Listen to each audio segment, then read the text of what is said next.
Okay, so this is a recording for the Edexcel practice paper. I will go through the stats questions and we'll get straight into question 1.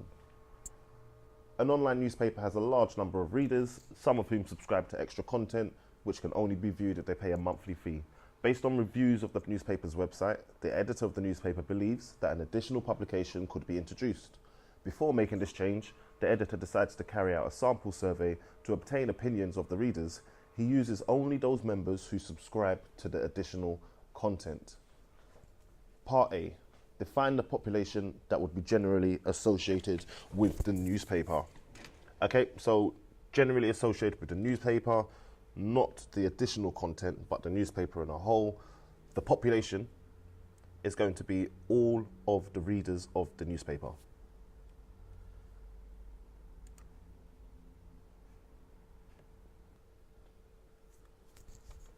Okay, so now we're asked to suggest a suitable sampling frame for the survey. The survey itself is specifically, we have it here. All right, so he uses only the members who subscribe to the additional content. He uses only those members who subscribe to the additional content. So the sampling frame for the survey is going to be a list. The sampling frame is always a list or a register or a database. This time around, I'm going to go for a list of all of the members who subscribe to the additional content.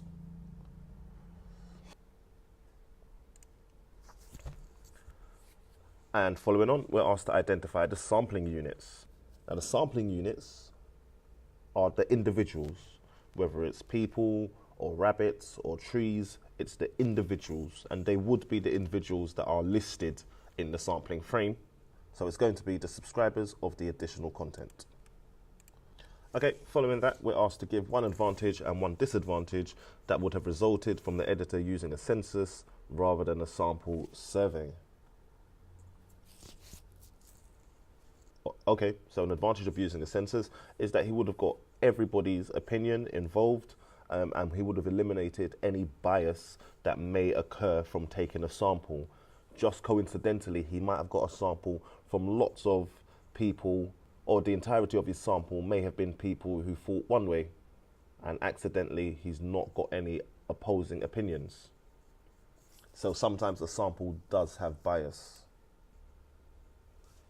The disadvantage is that we would have had to speak to everyone or gather everyone's opinion, which would actually take more time, could potentially be more expensive. And there's also an added danger of, if you try to pick everyone, you may not get a response from everybody involved. So there you have it. I've identified advantages and I've identified disadvantages. There's nothing wrong with giving more than one response for an advantage or disadvantage. You will get the credit if you are correct. As a pilot study, the editor took a random sample of 25 subscribers. State 2 sources of uncertainty that could occur with the sampling. Okay, so the pilot study is like a test run. It's just to check whether the questions are good questions, whether they're easy to understand, and what sort of responses you might get from people. 2 sources of uncertainty with the sample of 25 subscribers. Once again, there could be bias from those 25. And on top of that, because it is quite a small sample, 25 subscribers, there is naturally just to be some variation involved, as in every sample may give you a different type of feedback. Is this size necessarily, is this small sample size necessarily going to be representative of the whole population? Okay, so a lot of justification, a lot of reasoning, a lot of definitions in this first question. Use your revision cards to get these advantages, disadvantages, explanations, techniques and methods memorized before the exam.